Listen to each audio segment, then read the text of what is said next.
há dúvida que invenções como as caravelas e os instrumentos de navegação alteraram profundamente os rumos da humanidade. Já a inserção da perspectiva deu uma nova visão às artes. Duas ideias foram fundamentais para a matemática: a criação do zero e o sistema decimal de numeração. Não seria exagero dizer que o zero nos pôs na Lua e está muito próximo de nos colocar em Marte. Curioso. Afinal, todo o avanço tecnológico parece estar assentado em ideias da matemática.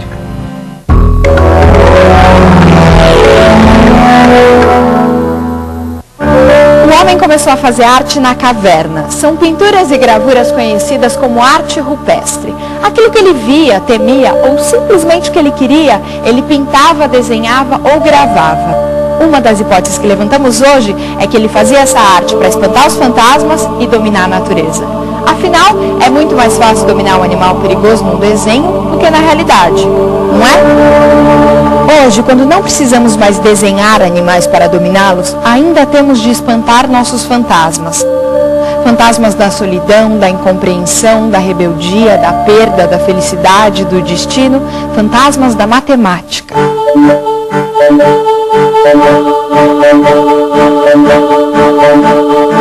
40 mil anos depois, a pintura das cavernas ainda fazemos arte. Talvez pelo mesmo simples motivo. Fazemos arte porque somos humanos. Talvez a matemática esteja na origem de não só da arte, mas de muitas outras coisas, né? Possivelmente estará. E, quer dizer, também não sei se toda a arte tem a ver com matemática. Uma boa parte da produção tem, né? De alguma maneira tem. Eu poderia citar talvez uma fonte, um trabalho que eu fiz em 92. Para mim, quer dizer, essa peça, sobretudo, ela lida com a questão do número, ou seja, tem aí uma espécie de utopia de materializar talvez o mais abstrato dos conceitos, que é o conceito do número, quer dizer, é tornar plausível essa coisa tão imaterial, né? Esse trabalho, na verdade, ele me acompanha desde primário, ginásio, enfim, escola. E eu fazia como esses desenhos repetitivos, né, que você faz quando a aula está chata, ou telefonando. Até que em 76, em Petrópolis, eu estava morando em Petrópolis, eu resolvi fazer isso no espaço. Quer dizer, peguei arame, em vez de desenhar, peguei um pedaço de arame e fui repetindo esse procedimento. E, quer dizer, depois de um certo tempo, eu verifiquei que essa era uma estrutura que, ao mesmo tempo que crescia no plano, ela crescia no espaço também. E, de fato, eu só fui achar alguma coisa diretamente ligada à ideia desse trabalho anos mais tarde, em 90, 91, me caiu na mão um livro do Feigenbaum, esse físico americano. Ele veio chegar a um conceito que hoje é reconhecido, que é o chamado coeficiente de universalidade. Mas justamente o conceito que o Feigenbaum utilizou foi o conceito de cachoeiras de bifurcações, né? Um conceito que eu acho muito bonito assim, e de certa maneira tem a ver com esse trabalho. Só cheguei a essa possível explicação bem depois de ter feito.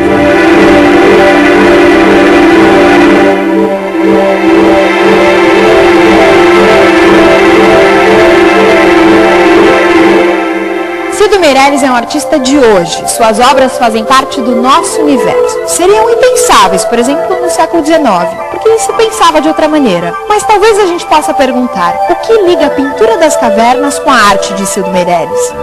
Essa imagem, o bisão estripado que ataca um homem com cabeça de ave, foi feita na caverna de Lascaux e tem mais de 20 mil anos. É o testemunho de um homem que deixou registrado uma caçada. Vamos começar por ela. Veremos agora um painel com centenas de pinturas produzidas até os nossos dias.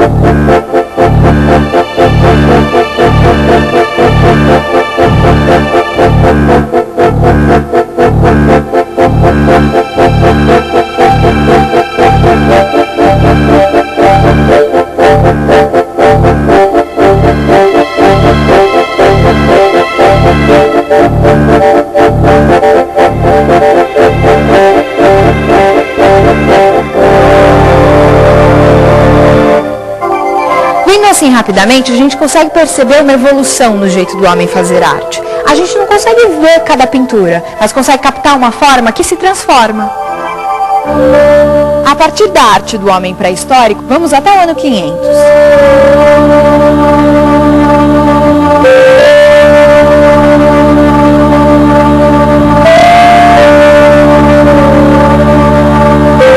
Esse mosaico, A Pesca Milagrosa e a Vocação de São Pedro, está em Ravenna, na Itália. Ele mostra São Pedro e um pescador puxando a rede cheia de peixes no mar e em terra Jesus abençoa a pesca. Como na pintura da caverna, este é também um momento mágico, mas a maneira de representar é muito diferente. As formas são mais trabalhadas, há uma maior riqueza de detalhes. Quem elaborou esse mosaico não buscava a representação fiel da natureza, como é vista pelos nossos olhos. Ele pretendia manter vivo na memória das pessoas que fossem a essa igreja em Ravenna um episódio sagrado da história de Jesus Cristo. É importante lembrar que nessa época, 520 depois de Cristo, pouquíssimas pessoas sabiam ler e escrever. As imagens em toda a Idade Média foram a maneira mais eficiente que a igreja encontrou para transmitir seus ensinamentos.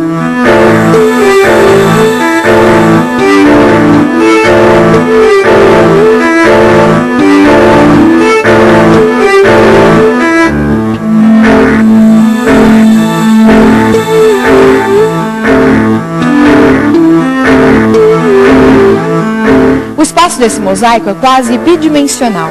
Para satisfazer as necessidades dessa obra, não foi necessário o uso da perspectiva. Vamos continuar. Vamos avançar mais 900 anos.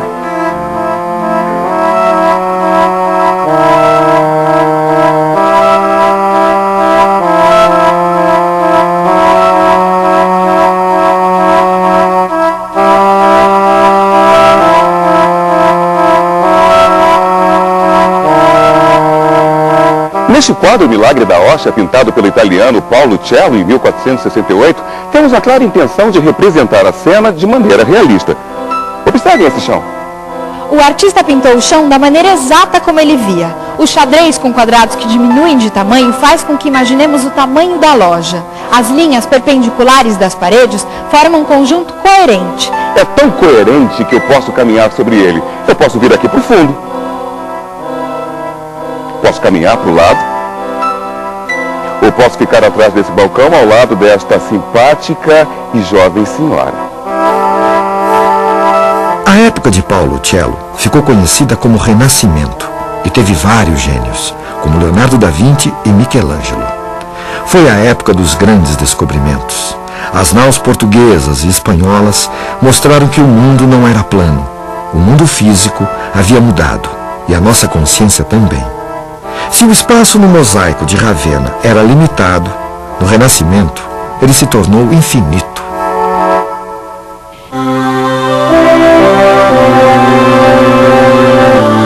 Para isso, a arte buscou o auxílio da matemática, ao incorporar técnicas de geometria utilizadas para representar o espaço físico. Estas técnicas usavam instrumentos de precisão como estes, desenvolvidos cientificamente para o registro fiel da realidade.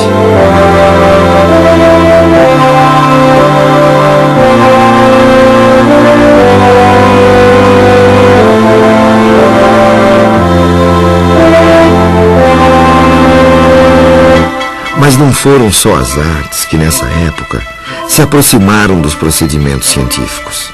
As grandes navegações e a ampla atividade comercial desse período impulsionaram o desenvolvimento, a incorporação e a utilização generalizada de diversas técnicas matemáticas. Uma delas foi a dos cálculos com algarismos, que seriam impossíveis sem a incorporação de um importante símbolo matemático, que até então não era utilizado no Ocidente: o zero. Nesta gravura da época, vemos ao centro a aritmética, a arte de fazer cálculos. De um lado, um jovem faz cálculos com um ábaco, uma espécie de calculadora usada na antiguidade e durante toda a Idade Média. Do outro, um jovem faz cálculos com os algarismos recém-incorporados à cultura europeia. A época do Renascimento, muito conhecida pelo trabalho de seus artistas, também foi um importante período para o desenvolvimento da matemática e das ciências. Depois do Renascimento, as mudanças começaram a vir cada vez mais rápidas. A cada 100 anos já tínhamos novidades. Vamos correr mais um pouquinho com a nossa história da arte.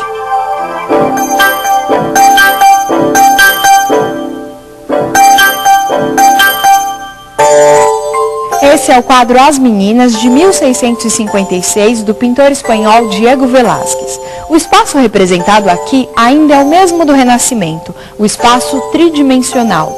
Mas temos um jogo de olhares, onde o pintor tanto pode ser alguém para quem as pessoas pintadas olham, quanto pode ser aquele senhor, com um pincel na mão. E se for assim, para quem todos eles olham? Para mim? Para você? Se todos nós estamos olhando para você, talvez o pintor, quer dizer, o artista, seja você. E se você é o artista, quem pintou esta obra?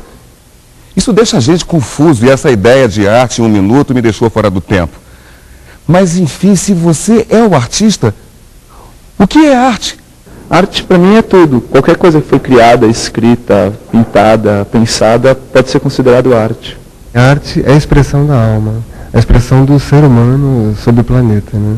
Porque a arte é tudo que expressa emoção. Se existe emoção, existe arte e ela pode ser expressa de qualquer forma, falando, gesticulando, sorrindo, brincando, de qualquer maneira. Para mim é a melhor coisa do mundo. É o que eu gosto, é o que eu vejo no mundo, eu só vejo o mundo através da arte. Tudo que está acontecendo na civilização naquele determinado momento é expresso na arte, por isso que existem vários tipos de arte. É impossível chegarmos a uma definição exata do que é arte, mas é certo que existem artistas e seus trabalhos buscam, em geral, o que chamamos de sensação estética. Suas obras buscam tocar o coração dos que veem, emocionar, causar estranhamento, levar à reflexão. A maneira que eles encontram para isso varia em cada época. O do mundo mudam as formas de expressão. E isso não acontece apenas nas artes, mas em todas as formas de conhecimento.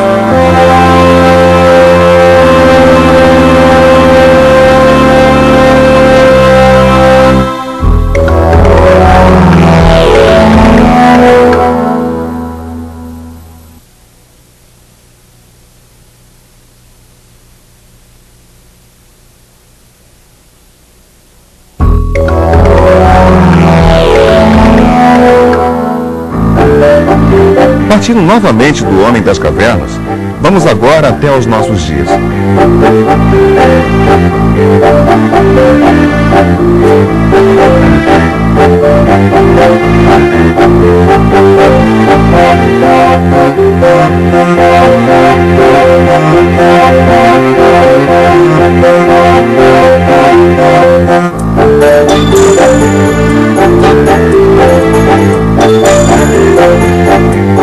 Veja só, aqui não há jogo de olhares e nem é possível caminhar no quadro.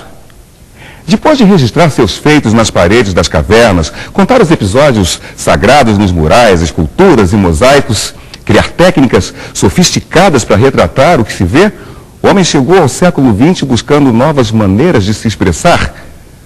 A essa altura, já está claro que a arte está em constante movimento. Mas e a matemática? Será que a matemática também muda com o passar dos anos? Vejamos, algumas aves e insetos possuem o que chamamos de senso numérico. Dentre os mamíferos, somente os homens também o possuem. É isto que lhes permite olhar uma coleção e dizer instantaneamente: são 3 filhotes, 2 árvores, 3 pedras ou 4 cavalos. O senso numérico lhes permite apenas isso, precisar pequenas quantidades. Se as aves utilizam o senso numérico apenas para reconhecer, por exemplo, se um de seus filhotes desapareceu do ninho, o homem foi além. Desenvolveu um atributo bem mais eficaz: a contagem.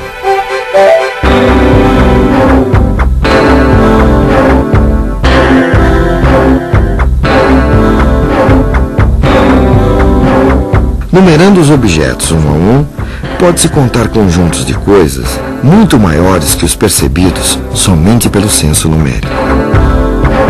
Suponha que numa sala existam 5 cadeiras. Se alguém perguntar quantas cadeiras há na sala, não será necessário gastar muito para responder.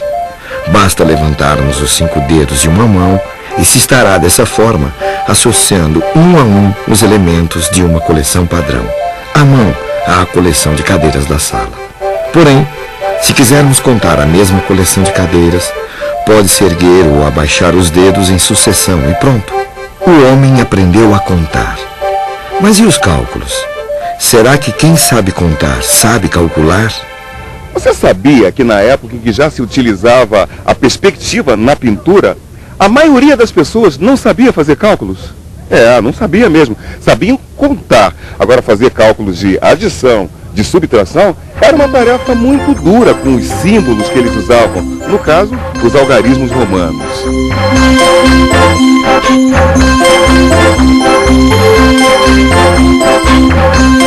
Veja só, hoje em dia ensinamos as crianças a somar, subtrair, dividir e multiplicar com a maior naturalidade.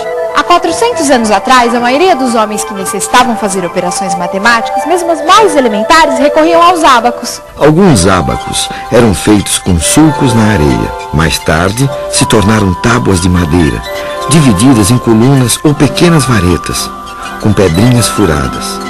Se quisermos somar 234 com 183, podemos utilizar o ábaco da seguinte forma: 4 unidades, 3 dezenas e 2 centenas. Ou seja, colocamos o 4 na primeira coluna, 3 na segunda e 2 na terceira. Agora, adicionando 3 unidades, 8 dezenas e 1 centena ao nosso ábaco, qual o resultado? Primeiro, colocamos o 3 na primeira coluna, o 8 na segunda e o 1 na terceira. E contamos quantas pedrinhas temos em cada coluna. Na primeira coluna temos 7 pedrinhas, na segunda 11 pedrinhas e na terceira 3 pedrinhas.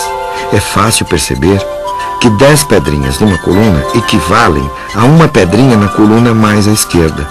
É o popular vai 1 que as crianças aprendem nas escolas. Temos então o resultado da nossa soma feita no ábaco: 7 na primeira coluna, 1 na segunda e 4 na terceira. 417. Lá na Roma Antiga, pessoas que sabiam fazer conta o faziam com o uso do ábaco e usavam os algarismos para registrar os valores. Você quer saber de uma coisa? Muito do que a gente acha natural hoje, algumas civilizações sequer imaginaram existir. Qual foi a maior invenção do homem? É o computador, né? A televisão. Penicilina, não? Eu acho que o foguete. O telefone. O avião, né? A melhor invenção do homem. A roda. Tem uma coisa que você não pensou. O zero. O zero do nosso sistema de numeração. O zero funciona como um guardador de lugar e indica a ausência de valor numa certa ordem. Dá uma olhada nessa frase encontrada num livro árabe do século X. Sempre que não houver uma quantidade para representar as dezenas, ponha um pequeno círculo para guardar o lugar.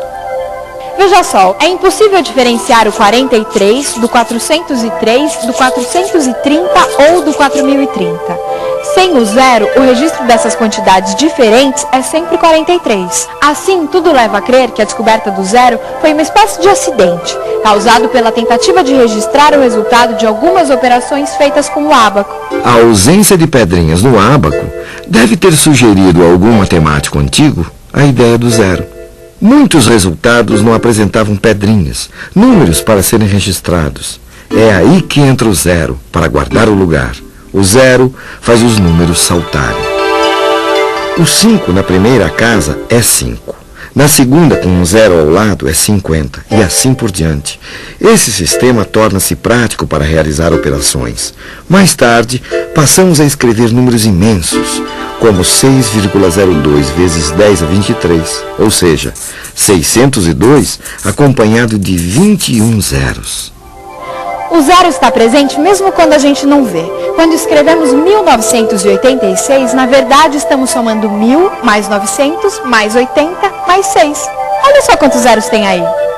Agora, não vá pensando aí que os antigos são menos inteligentes, porque mesmo sem o auxílio do zero, os gregos e os seus seguidores mais diretos, os romanos, construíram impérios fortes e muito criativos. Com sistemas numéricos que para a nossa cultura podem parecer mais confusos, os egípcios construíram pirâmides e desenvolveram uma precisa astronomia.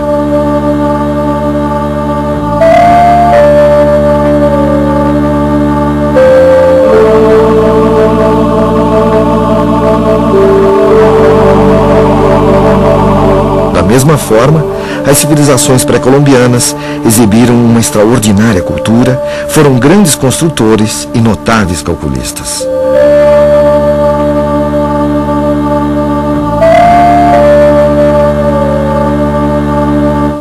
Destacadamente, os sábios maias erigiram um sistema posicional de base 20, onde escolheram um símbolo parecido com caramujo, que é o nosso velho conhecido guardador de lugar, o zero. Se eu precisasse contar os livros de uma estante, eu poderia fazer assim. Pequenos riscos, deslocar pedras ou contas, estaria usando o ábaco. Foi difícil. Quase 7 séculos foram necessários para que vencessem a briga os algoristas. Em vez de criar contas com ábaco, como faziam os abacistas, eu posso fazer usando algoritmos, técnicas de cálculo. Isso deu ao homem uma liberdade extraordinária. Aquilo que era difícil para os adultos instruídos, hoje é papel de uma criança nos primeiros anos escolares. Foi muito importante. Cresceram as ideias nas artes e na matemática. O homem ficou livre para operar melhor.